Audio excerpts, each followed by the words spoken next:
Tuhan, mari kita kesediaan Bapak Jadi Mumpunan. Setelah itu nanti akan kita lanjutkan langsung kepada pemaparan materi, di mana siang hari ini materi kita yang berhubungan dengan modul ajar. Selesai nanti pemaparan materi, mungkin ada tanya jawab atau evaluasi. Selesai itu Bapak Ibu pimpinan kita akan berbentuk dan berakhir. Nah, kira-kira demikian secara singkat materi yang akan kita laksanakan di siang hari ini sampai selesai nantinya. Maka Ibu, Ibu, supaya kita mohon bermakna maka kepada Bapak Jadi Mumpunan kami persilakan.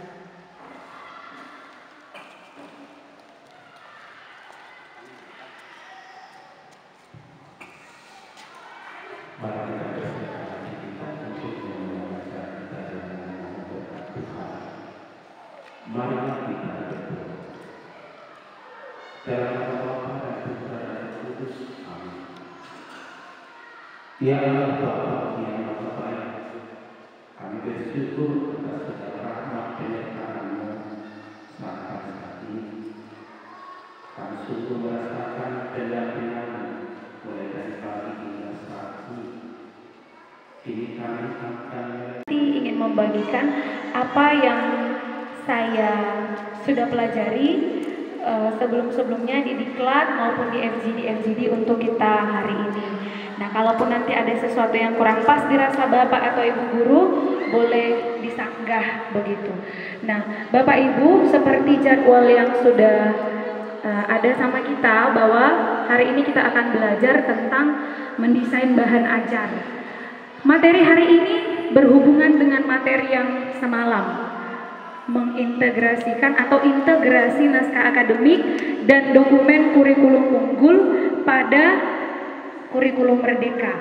Nah, jadi hari ini saya akan mencoba berbagi tentang bagaimana cara mendesain bahan ajar. Baik, slide saya yang pertama adalah penjelasan saya yang semalam sebagai fondasi kita untuk mendesain bahan ajar. Bapak Ibu, di dalam program organisasi penggerak kita sudah biasa mendengar istilah core value, kemudian keutamaan Santo dan Santa, kearifan lokal, dan profil pelajar Pancasila. Maka keempat nilai ini akan menjadi fondasi atau pilar yang sangat penting dalam mendesain pembelajaran kita. Nah, di backgroundnya itu ada naskah akademik kalau kita bisa lihat. Kembali lagi kita mengingat bahwa di semua pembelajaran kita baik intra, apa prinsip dalam membuat bahan ajar? Bapak Ibu kalau boleh jujur memang kita sudah sangat dimanjakan dengan media-media yang ada. Kita boleh dengan leluasa mengambil bahan ajar dari internet. Kita boleh dengan leluasa bahkan mengambil RPP dari internet. Atau apapun itu semua ada di internet. Ada juga di penerbit, semua ada. Nah, di dalam program organisasi penggerak tahun 2022 kita ditantang untuk mendesain sendiri modul ajar kita yang akan kita pakai dalam kelas kita sesuai dengan kebutuhan siswa kita, sesuai dengan visi dan misi kita, sesuai dengan budaya sekolah kita, sesuai dengan nilai-nilai kita.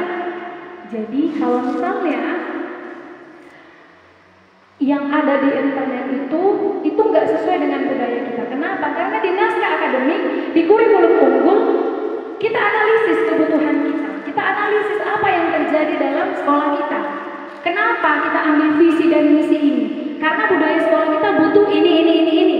Gitu. Jadi kalau misalnya modul ajar itu nanti kita ambil misalnya dari yang Kemendikbud atau yang sudah ada tersedia, itu nggak relevan lagi dengan visi dan misi kita, nggak relevan lagi dengan nilai-nilai kita. Nilai berbibestif, kemudian Habunaran Dobonan, itu nggak sesuai lagi. Gitu. Kenapa? Yang ada di situs Kementerian Pendidikan itu hanya satu nilai. Apa nilainya? Profil pelajar Pancasila. Jadi nggak ada berbibestifnya, nggak ada nggak ada habonara-habonanya begitu. Nah, apa prinsip-prinsip dalam membuat bahan ajar? Jadi hari ini kita akan bersharing nanti dalam MGMP permata pelajaran untuk mendesain, paling tidak untuk tahu dulu bagaimana modul ajar kita itu setelah FGD. Bapak Ibu kemarin waktu libur kita memang sudah mencoba membuat modul ajar kita, tetapi ada revisi di sana sini yang harus kita perbaiki setelah berjalannya FGD. Maka di sini saya akan mencoba membagikan prinsip yang pertama adalah sederhana. Sederhana artinya kita mudah memahami isinya dan mudah kita implementasikan, mudah kita pahami dan mudah kita pakai dalam pembelajaran kita, gitu. Jadi kalau misalnya kita saya pribadi, kalau saya pakai punya orang, mungkin akan kesulitan. Apanya maksudnya nih? Mungkin gitu, sederhana ini maksudnya ya. Jadi sederhana sesuai dengan situasi kelas kita, begitu dia. Kemudian yang kedua, fokus pada siswa. Di kurikulum paradigma baru Bapak Ibu, siswa adalah tuan atas pembelajaran. Kenapa dikatakan seperti itu? Kita harus tahu apa yang dibutuhkan siswa. Maka bahan ajar kita pun harus berfokus pada siswa. Potensinya gimana? Kompetensi dan karakter peserta didik kita itu gimana? Gitu. Apa yang mau mereka capai? Nilai apa yang mau mereka capai lewat pembelajaran yang kita hantarkan? Misalnya saya pembelajaran bahasa Inggris, apa yang mau dicapai mereka lewat pembelajaran saya itu? Nilai core value yang mana? Keutamaan yang mana? Kearifan lokal yang mana? Dan profil pelajar Pancasila yang mana yang mereka akan dapatkan setelah belajar pembelajaran saya? Kira-kira begitu. Kemudian yang ketiga, fleksibel. Sesuai dengan kebutuhan dan karakteristik satuan pendidikan. Sesuai dengan kebutuhan, kata kuncinya kebutuhan. Tempat yang satu dengan tempat yang lain kebutuhannya itu beda. Kenapa? Bisa saja dengan budaya sekolahnya, lokasi, kemudian karakter siswanya pasti beda. Jadi dia harus fleksibel sesuai dengan kebutuhan kita dan karakter sekolah kita, begitu. Kemudian yang keempat, selaras. Waktu libur kemarin sebenarnya kita sudah lebih mudah Bapak Ibu. Waktu libur kemarin kita sudah kerja keras membuat apa? Capaian pembelajaran, tujuan pembelajaran, alur tujuan pembelajaran. Kita sudah menyelesaikan ini semua Bapak Ibu. Jadi ternyata untuk mendesain bahan ajar itu pun harus selaras. Materi ajar kita itu harus selaras. Capaian pembelajarannya dengan tujuan pembelajarannya dengan ATP-nya. Tidak hanya itu, dengan pengalaman hidup. Juga kalau misalnya buat satu tahun. Nah kemudian silabus juga modul ajar dan sebagainya. Lalu persiapan mengajar kalian. Rencana mengajar sebelum masuk kelas. Ini sangat menohok Bapak Ibu, nomor 3 ini.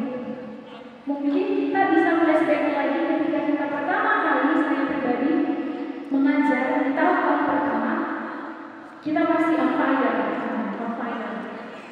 Sebelum masuk kelas kita akan membaca malamnya, mempersiapkan ini itu segala macam. Di FGD terakhir, narasumber kita menekankan itu terus berganti. Ilmu pengetahuan itu terus berubah, maka kita pun perlu terus belajar. Yang kedua, menentukan materi esensial. Ini sudah kita lakukan. Ini kita lakukan waktu liburan kemarin. Udah lebih gampang pekerjaan kita. Kemudian pokok bahasan ini juga sudah kita lakukan.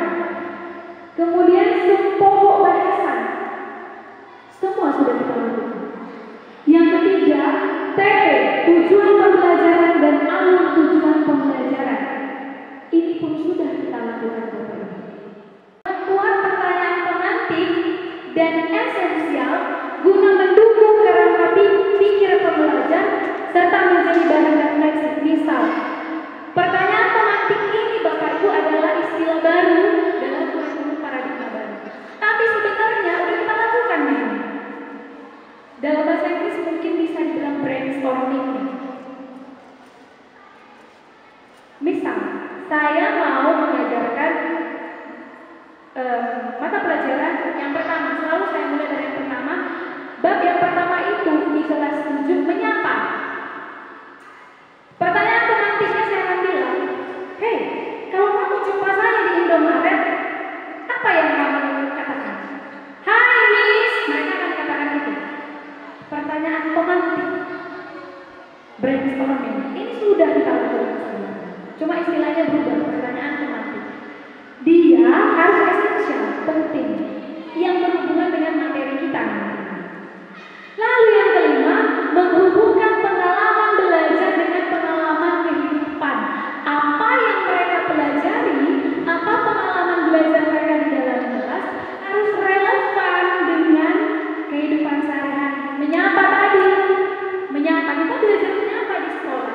Kenapa harus belajar kita? Kenapa harus belajar menyapa? Karena setiap hari kita akan ketemu orang, kita akan menyapa orang.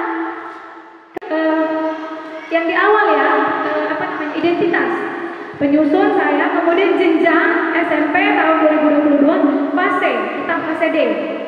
Lalu tahun kelas 7. Kompetensi awal. Sebelum mereka belajar ini, mereka harus tahu dulu ungkapan sehari-hari secara informal. Karena ini berkaitan dengan pertanyaan pemantik nanti. Mereka udah tahu dulu bagaimana cara menyapa di informal. Misalnya dengan temannya, hey, hello. Begitu dia. Lalu profil belajar Pancasila yang mana dari ke-6 itu yang mau saya capai untuk dimiliki anak didik dalam pembelajaran ini. Kali ini saya ambil 2. Mandiri dan kreatif. Lalu sarana dan prasarana yang saya gunakan ada video, proyektor, PowerPoint, speaker. Lalu target peserta didiknya 30 sampai 35 orang, ini saya andaikan satu kelas. Oke, lanjut Pak. Lalu model pembelajaran. Model pembelajaran kita bebas. Mau apa yang mau kita pakai bebas. Sesuai dengan cocoknya materi yang mau kita bawa. Gitu. Nah, model pembelajaran saya kali ini contextual teaching and learning dengan metode pembelajaran. Metode pembelajaran yang saya pakai ini dari bahasa Inggris Bapak Ibu. Audiolingual method. Audiolingual method ini, metode audiolingual ini dia boleh mix language. Jadi dia boleh pakai bahasa Indonesia, boleh pakai bahasa Inggris dalam pembelajarannya. Materi pembelajarannya ini ada ungkapan terima kasih. Ini semuanya terima kasih. Ya, sebenarnya mungkin ini salah salah table of content ya. Mohon maaf Bapak Ibu, salah table of content ya. Jadi ada 3, ada terima kasih, kemudian ada menyapa, ada berkata, ada berterima kasih, dan ada meminta maaf. Jadi ini ada 4 materi pembelajarannya. Saya kenapa membuat table of content otomatis jadi berantakan begini. Jadi pokoknya materi pembelajaran sesuai dengan materi yang mau kita ajarkan dalam modul ini. Oke. Lalu yang keempat ini ada assessment refleks dan refleksinya.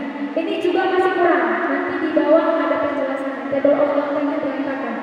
Assessment kognitif ada, kemudian ada juga assessment afektif atau nilai. Model pembelajaran yang saya sudah sebutkan di identitas tadi, saya jelaskan lagi. Terus Pak, pembelajaran kontekstual atau contextual teaching and learning merupakan konsep belajar yang membantu guru mengaitkan antara materi yang diajarkan dengan situasi dunia nyata. Jadi dia kontekstual. Menyapa tadi kan kontekstual, benar gitu. Kenapa kita pakai setiap hari? Di mana-mana juga kita pakai, begitu. Makanya saya pilih kontekstual teaching learning. Lalu metode pembelajaran ini juga dijelaskan audio lingual method. Metode pembelajaran bahasa Inggris dengan guru mempraktekkan sebuah dialog pendek yang satu pun artinya belum dapat diterjemahkan oleh siswa.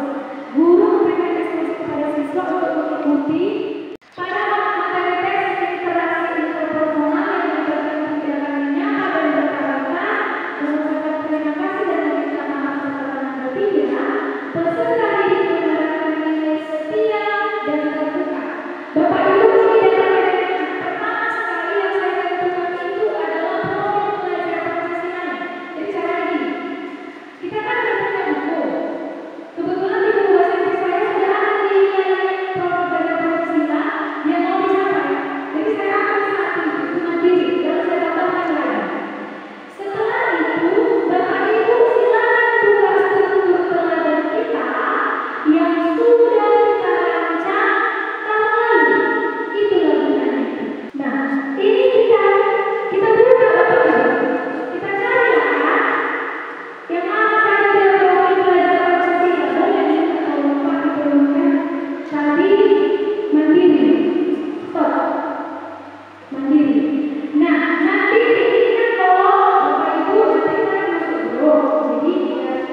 Biar nanti saya akan berikan ini, sudah bisa dilihat. Mungkin kurang jelas, saya sekarang di kolom ini kolom profil pelajar Pancasila di struktur teladan. Saya mau membuat nilai lebih basicnya, nggak perlu lagi cara-cara, bukan teladan. Dengan ini belajar sejarah dan setia. Lalu alur pembelajaran. Kegiatan pembelajaran 1. Ini lapan pertemuan. Kita boleh lihat ya. Kita kan udah buat ATP-nya. Kita juga udah buat jam pelajarannya berapa. Silakan kita ambilkan aja langsung dari situ. Ini saya hanya kasih satu contoh. Satu contoh kegiatan pembelajaran 1. Ini kan 8 JP. Jadi yang saya buat hanya 1. Sama nanti untuk pertemuan kedua, pertemuan ketiga, tapi isinya yang beda. Dalam prosesnya aja yang beda. Misalnya di pertemuan kedua, apa tujuan pembelajarannya? Berarti pembelajarannya harus sesuai dengan tujuan pembelajaran, kayak gitu. Jadi contoh yang saya buat ini hanya 1. Tujuan pembelajaran yang mau saya ambil yang pertama dan kedua ini dari atas tadi, lalu pemahaman bermakna. Siswa memahami interaksi interpersonal yang melibatkan tindakan menyapa, berpamitan dalam menjaga hubungan yang harmonis dengan teman maupun keluarga. Pemahaman bermakna ini berhubungan dengan dunia nyata kita, dengan kehidupan kita sehari-hari. Gitu. Lalu selanjutnya, ini masuklah dia ke prosesnya. Kalau di RPP dia pendahuluan, inti, penutup, begitu ya. Nah, ini juga seperti itu, dimulai dari kegiatan pembuka. Jadi saya bagi menjadi 3, ada kegiatan guru. Saat gurunya seperti ini, siswanya ngapain? Lalu apa pertanyaan pemantiknya? Saya bagi menjadi 3. Yang pertama, dalam kegiatan pembuka, guru memfasilitasi peserta didik menggali pemahamannya tentang materi yang akan dipelajari lewat pertanyaan pemantik ini. Cara menggalinya itu lewat ini. Dikatakan apa yang kamu lakukan ketika pertama sekali bertemu dengan seseorang, apa yang kamu ucapkan ketika kamu berpamitan, apalah pertanyaannya yang sehubungan dengan materi kita. Lalu siswanya ngapain? Mengungkapkan pemahamannya lah tentang ini tadi, tentang jawaban dari pertanyaan pemantik itu. Lalu kegiatan inti. Turun Pak. Kegiatan inti. Guru memfasilitasi, disinilah proses pembelajarannya. Guru memfasilitasi peserta didik untuk mengidentifikasi konsep, ungkapan menyapa. Jadi ini berasal dari tujuannya mau kita capai tadi. Tujuannya, mau ngapain lah kita di sini menurut tujuan pembelajaran, seperti menyusun PP Bapak Ibu. Ya, di dalam langkah-langkah pembelajarannya, kayak itu di kegiatan intinya. Nah, ini materi pembelajaran. Lalu masuk ke bagian yang terakhir adalah assessment dan refleksi. Ini juga kita bagi. Yang pertama itu assessment kognitif. Kalau misalnya pembelajaran kita ada 3 pertemuan, berarti 3 lah. Gitu. Karena ini saya tadi cuma buat 1 contohnya, maka 1 yang saya buat. Nah, untuk pembelajaran yang pertama, inilah dia soalnya saya buatkan. Ya, ini ada 10 soal sesuai dengan materi kita tentunya. Lalu berikutnya assessment afektif, ya, afektif, sikap. Kembali lagi core value, pelajaran Pancasila. Yang saya ambil nilainya kejujuran dalam bekerja, kemudian etika yang benar dalam kelompok, perilaku yang benar dalam berdiskusi. Nah, ada kurang, cukup, baik, dan sangat baik. Lalu profil pelajar Pancasila ini juga begitu. Oh, konsistensi, bertanggung jawab, toleransi, dan dialog. Yang merah ini bisa menjadi penilaian kita untuk profil pelajar Pancasila. Ini dari elemen profil pelajar Pancasila, memiliki keluasan dalam berpikir, kurang, cukup, baik, sangat baik. Nah, itu dia untuk evaluasi. Kembali lagi Pak, minta tolong ke nilai tadi yang di akhir. Nah, jadi itu ada penilaiannya juga. Nah, core value, kearifan lokal, lalu pelajar Pancasila. Nah, demikian Bapak Ibu untuk modul ajar yang saya coba desain sendiri dengan menggunakan struktur teladan kita, kemudian visi dan misi kita, lalu saya cocokkan dengan komponen-komponen yang sudah dijelaskan oleh narasumber kita. Nah, saya saya juga merasa bahwa ini masih banyak kekurangannya, tapi ini dah dulu yang boleh saya berikan sebagai contoh untuk kita.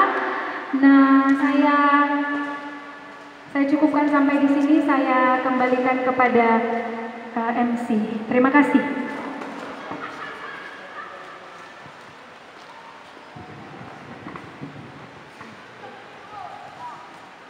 Baik, tepuk tangan dulu buat musisi yang sudah menjelaskan begitu luas ya tentang modul ajar yang akan kita buat nantinya atau sedang kita buat dan juga sedang kita laksanakan juga dalam PBM. Dalam hal ini kepada Bapak Ibu kami beri kesempatan jika ada hal-hal yang mau ditanyakan kami persilakan.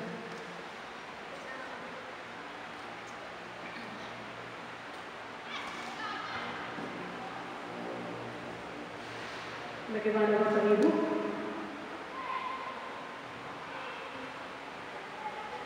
Di sini kita diskusi. Ibu Staka? Ya, kami persilakan. Baik, terima kasih kepada Ibu Ye Purba. Entah pun kami yang kurang paham, itu ada asesmen afektif. Nah, itu adalah format penilaian ya untuk core value, setia dan terbuka, nomor, gitu ya, nilai. Yang mau kami tanyakan, apakah ini untuk penilaian persiswa, gitu ya? Persiswa kah atau bagaimana ya? Itu yang mau kami tanyakan. Biasanya kalau kita membuat penilaian ada nomor, terus nama siswa, kemudian aspek yang mau dinilai, kemudian hasil ya. Ini kurang, cukup, baik, sangat baik begitu. Ini persiswa ya. Iya, itu mau kami tanyakan. Terima kasih. Baik, langsung kami sampaikan kepada Miss. Terima kasih untuk pertanyaannya. Nah, ini berarti soal format begitu ya Bu ya? Format. Nah, memang kita belum ada untuk daftar nilai yang kelas 7. Untuk ini kan kita cerita soal kelas 7. Belum ada yang memang fix kita akan gunakan secara resmi untuk di kelas 7. Nah, untuk saat ini saya mencoba mendesain yang mau saya bawakan begitu. Boleh kita desain, ini memang persiswa. Jadi tabelnya bisa kita ganti. Kalau misalnya soal tabel, boleh kita ganti. Jadi misal nomor nama siswa, di atas itu kita buat konsisten, bertanggung jawab, toleransi, dialog dalam kelompok. Sesuai dengan core value yang mau kita capai di setiap mapel, gitu kan. Lalu kurang, cukup, baik, sangat baik, ini boleh kita buat keterangannya di bawah. K kurang, C cukup, B baik, SB sangat baik. Maka kalau misalnya dia di kolom yang pertama ini konsisten kurang, maka kita tinggal tulis K. Begitu. Kalau misalnya dia C, kita tulislah C untuk nilai konsisten. Begitu, Bu.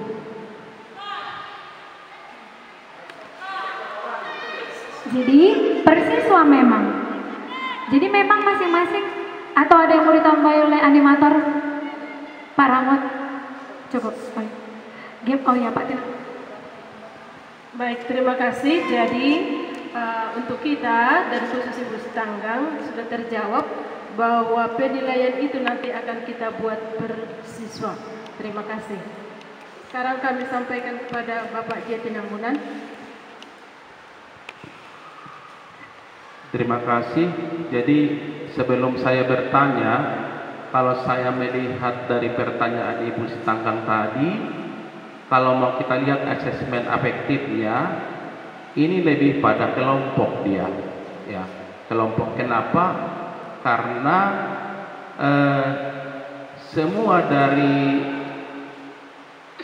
nilai-nilai konsisten sampai dialog dalam kelompok itu jelas terjadi dalam dialog kelompok. Itu menurut saya, itu yang soal yang tadi ya.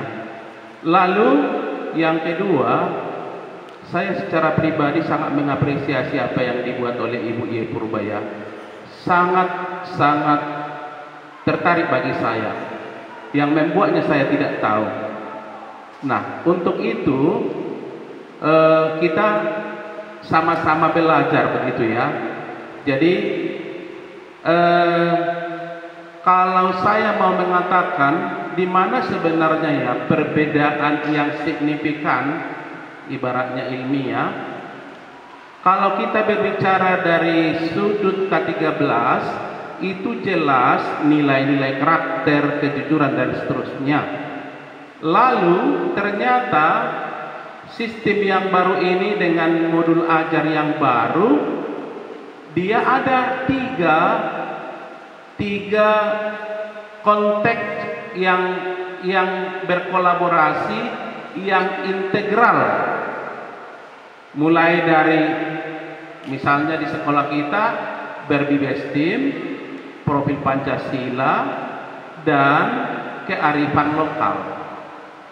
Ini memang sudah jelas diuraikan dalam asesmen penilaian, asesmen afektif ya. Secara teori memang mantap sekali memang yang sudah dipersiapkan ini. Nah, saya sangka tadi memang sudah ada kolaborasi di manakah penerapan dari sudut bibestimnya, lalu dari sudut profil Pancasilanya, dan juga dari sudut kearifan lokalnya. Ini mungkin terjadi kalau ada tindakan PBM di dalam kelas, begitu barangkali ya Ibu Purba. Kalau ini terjadi, maka jelas betul bahwa memang ini terintegrasi. Nah, jadi untuk itu kami serahkan juga kepada Miss Yesi, apakah masih ada materi? Saya kira masih bisa. Namun sebelum sampai ke sana, Miss, ada sedikit juga mau saya ingin pencerahan sedikit. Ini di halaman 1 ini. Di sana tadi ada kita lihat profil pelajar Pancasila, profil pelajar Pancasila yang dikembangkan. Ini masalah mungkin penulisan. Maksud saya begini, coba halaman selanjutnya, Miss, di pendahuluan tadi. Ya, yang ingin saya tanyakan supaya tidak bertanya-tanya lagi nanti dalam hati saya, maksud saya begini, Miss, di halaman pertama tadi kan dicantumkan profil pelajar Pancasila. Di pendahuluan ada pendahuluan atau daftar isi itu yang ada garis-garis besarnya tadi lihat ini. Di sana sudah tercantum tentang berbibestim dan juga habonaron bobona. Jadi yang saya tanyakan kira-kira apa alasan di halaman pertama di identitas itu ada kita cantumkan profil pelajar Pancasila, apakah tidak memang ketiga-tiganya kita sebutkan di sana? Itu yang saya tanyakan yang pertama. Kemudian yang kedua, setelah tadi begitu ada komponen mulai dari atas sampai tadi ke penilaian atau assessment, saya tadi mengingat ada langkah-langkah atau kegiatan langkah-langkah pembelajaran, ada awal, ada inti, ada penutup. Namun setelah itu tadi ada dipaparkan di sana tentang materi. Yang saya ingin tanyakan, apakah materi yang kita buat di sana merupakan lampiran? Merupakan lampiran. Jika merupakan lampiran, saya kira tidak ada masalah. Namun jika itu yang akan kita berikan kepada siswa materi itu belum ada kita paparkan sebelum langkah-langkah, apakah memang demikian komponennya untuk kurikulum Merdeka ini? Kira-kira itu yang ingin saya tanyakan. Terima kasih. Baik, terima kasih Mem. Saya menjawab yang pertama dulu, kenapa di awal itu ada profil pelajar Pancasilanya. Saya mengikuti komponen atau struktur penulisan yang ada di sini. Nah, ini yang saya ikuti. Jadi di awal itu ada profil pelajar Pancasila, gitu kan? Jadi identitas penulis, kompetensi awal, profil pelajar Pancasila yang mau dicapai, meskipun di pendahuluan kembali dijelaskan yang mandiri dan kreatif itu yang mana, begitu. Itu yang pertama. Jadi saya cuma mengikuti ini. Kembali lagi bahwa yang nggak bisa diganggu. Kalau yang di awal itu yang di informasi umum mungkin boleh kita tambah, boleh kita kurang, tapi dengan tidak menghilangkan maknanya begitulah. Nah, artinya kalaupun nanti profil pelajar Pancasila itu kita Bapak Ibu mau tidak buat di informasi umum juga nggak apa-apa gitu. Tapi kalau mau dibuat juga boleh, karena itu informasi umum. Toh nanti di bagian pendahuluannya itu ada dijelaskan. Lalu berikutnya untuk materi pembelajaran tadi saya katakan di awal bahwa itu saya improvisasi, saya tambahkan. Memang di dalam komponen ini nggak ada materinya, jadi memang itu bisa berupa lampiran juga. Artinya di modul saya itu kan ada 4 materi yang mau diajarkan, jadi itu materi-materi yang 4 itu saya lampirkan di situ. Mungkin posisinya ya, mungkin yang harus kita ubah, bisa aja mungkin dia di bagian lampiran. Nah, bisa di bagian ini ya Bapak Ibu ya, boleh. Benar yang digunakan juga, boleh kita buat menjadi di bagian lampiran. Nah, misalnya ini tadi,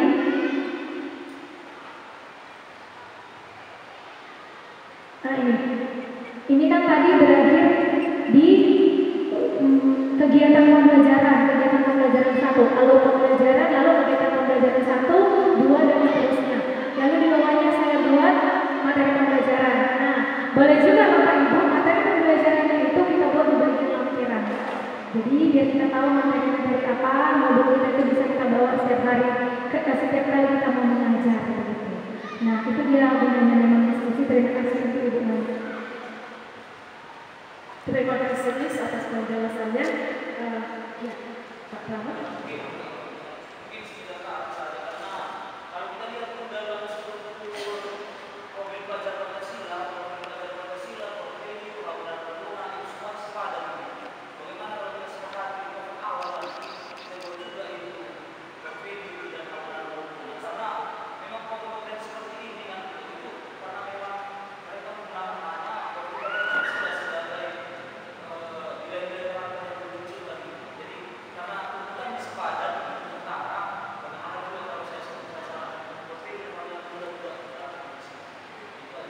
Ya, terima kasih Pak. Saya juga sependapat dengan Pak Rahmat. Jadi Bapak Ibu, bagaimana sepakat kita buat lagi halaman pertama ya. Mungkin seperti yang dikatakan Pak Rahmat, mungkin karena itu model dari pemerintah, kita kan sudah ada, kita tambahkan. Nah, jadi kita buat itu nanti di halaman pertama. Kemudian saya kira supaya kita tidak terlalu bosan, jika tidak ada lagi pertanyaan, mungkin tanya saja Bapak membuat ice breaking kita dulu Pak. Baik, Bapak Ibu, kita mau buat ice breaking dulu sejenak. Kita berdiri dulu sebentar karena udah dari jam 1:30 tadi ya, agak semuanya di buku kita masuk. Oke, kita berdiri dulu semuanya. Kemudian kita akan memulai kita. Oke. Ya, ke kiri, ke kanan, ke kiri. Oke, kalau sudah ada suara konsisten kita kembali dulu. Itu aja. Oke, kita mau buat game kecil. Ya silakan dulu. Nah, sebelum kita main game, saya minta kita semua hitung dulu. Misalnya kalau dari suster nanti 1, 2, 3, 4 gitu terus sampai berapa nanti kita. Silakan suster. Aku dulu 1.